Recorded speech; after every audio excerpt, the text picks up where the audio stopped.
बरेली लाकर बेची गई गरीब की बेटी के साथ हैवानियत के कोशिश का सनसनीखेज मामला सामने आया है। बरेली में विश्व हिंदू परिषद से जुड़े गौसेवकों की टीम का बच्ची को जबरन ले जाने की कोशिश कर रहे लोगों से टकराव हुआ।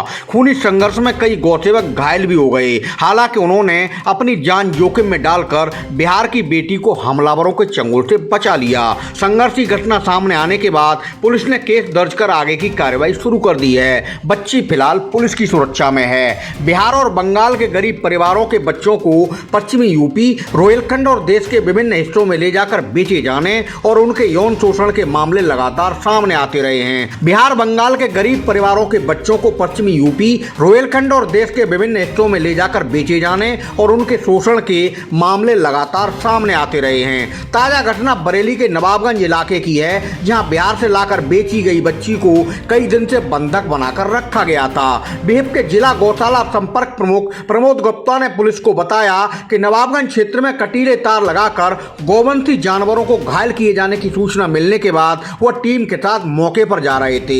सरोरा कोटी गांव में शादी हाल से निकलकर एक बच्ची को बदहवास हालत में भागते देखा तो गौसेवकों की टीम ने उसकी मदद की। लड़की को पकड़ने के लिए एक व्यक्ति दौड़ रहा था और वह मदद की गुहार लगा रही थी। पूछने पर लड़की ने बताया कि वह बिहार की रहने वाली है, उसे यहाँ एक महिला लाकर बेच गई है और उसके पीछे दौड़ रहा व्यक्ति उसके साथ दरिंदगी करने की कोशिश कर रहा है। गौसेवकों ने लड़की के पीछे लगे उस शख्स को ललकारा तो उसने लाठी डंडे लोहे की रॉड से लैस अपने कई साथियों को मौके पर बुला लिया।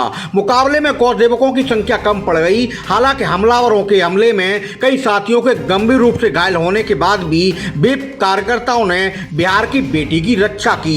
हमले में प्रमोद गुप्ता के अलावा उनके गौसेवक साथी अनमोल राहुल जोशी, अंकित राठौर लहूलुहान हो गए। उनके हाथ पैर टूट गए। हमलावर उनको मरणासन हालत में छोड़कर वहां से फरार हो गए। घायल बीएफ कार्यकर्ता किसी तरह लोगों की मदद से थाने पहुंचे और पुलिस को घटना की जानकारी दी। पुलिस ने इस मामले में फिलहाल दोनों पक्षों की ओर से रिपोर्ट दर्ज जांच कर शुरू कर दी है। बिहार की बच्ची को बरेली के नवाबगंज इलाके में लाकर बेचे जाने और उनके साथ हैवानियत की कोशिश होने से एक बार फिर मानव तस्करी का सियासत सामने आ गया है, जिसे लेकर पश्चिमी बंगाल, बिहार और पूर्वी उत्तर प्रदेश चर्चाओं में रहते हैं। आप खुद सुन सकते हैं बिहार की बेटी किस तरह आप बीती बयां कर रही है। सीओ नवाबगंज हर्ष मोदी का कहना है कि पुलिस मामले की गहराई से छानबीन कर रही है। काम करने के लिए हम कहीं नहीं करेंगे, गलती काम करिए, गंदे काम, गलत काम करोगे। बारात घर में से सामने